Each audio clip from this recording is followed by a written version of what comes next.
केसरी 2 हा चित्रपट आज प्रदर्शित झाला आहे आणि हा चित्रपट जो आहे तो जालियनवाला बाग हत्याकांड या विषयावर आधारित आहे। त्याबद्दल आपल्याला फार कमी वाचायला पाहायला मिळाले, पण तरुण दिग्दर्शक आहे करण सिंग त्यागी, त्याने विषयाला हात घातला आहे। आणि जालियनवाला हत्याकांड होण्यापूर्वी नेमकी ब्रिटिशांची मानसिकता काय होती, ब्रिटिशांच्या जनरल डायरने जर का ते हत्याकांड घडवून आणलं असेल त्यामागे त्याची विचारसरणी, तो का असा वागला, इतकंच नव्हे तर जनरल डायरला कुणी लढा दिला, कुणी इथून त्याला भारतातून काही अपोज केलं का, हे हा चित्रपट दाखवतो। आणि मला वाटतं की एक रेअर डॉक्युमेंटेशन आहे या ऐतिहासिक घटनेचं आणि त्यासाठी जे ऐतिहासिक दस्तावेज आहे, घटना आहे, यांचं यथोचित चित्रण केलं आहे। 10% लिबर्टी घेतली आहे दिग्दर्शकाने, पण ती ओके मानायला पाहिजे, कारण एक 90% सत्य सांगायला 10%ची लिबर्टी चालून जाते। तुम्ही कधीही न पाहिलेलं सत्य, कधीही न ऐकलेल्या घटना, कधीही न ऐकलेली माणसं, उदाहरणार्थ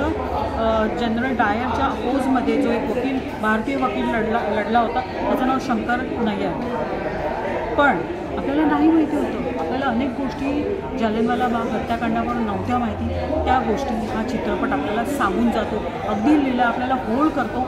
आणि ती मला वाटतं एक दिग्दर्शकाची खासियत आहे, लेखक देखील त्यांनीच केलेले, तर त्यांची ती खासियत म्हणायला पाहिजे। लेखक दिग्दर्शक जेव्हा चित्रपट करतो त्यानंतर जी अदाकारी येते ती अभिनयाची क्षमता दाखवते। अक्षय कुमार, माधवन आणि अनन्या पांडे अतिशय उत्तम भूमिका आणि चोख भूमिका केली। अक्षय कुमारचं जे करिअर काही अंशी डाऊन चाललेलं ते थोडं वर करण्यामध्ये हा चित्रपट बऱ्या प्रमाणात उभारी घेतो आहे आणि नक्कीच घेणार, कारण इतके वेगळे कांगोरे चित्रपट दाखवते की विचारता सोयी अभिनयाच्या बाबतीत घटना पाहायला मिळतात। संगीताचं बोलायचं तर बॅकग्राऊंड स्कोअर अतिशय दमदार आहे, मात्र केसरी पार्ट 1 मध्ये जे गाणं होतं मिट्टीवालं, ते गाणं त्यांनी कंटिन्यू केलेलं आहे। इतकं रोमांचित गाणं आहे, म्हणजे ते ऐकताना स्वातंत्र्य लढा आणि स्वातंत्र्याची जी प्रेरणा होती ती अगदी रोमारोमात भरून जाते।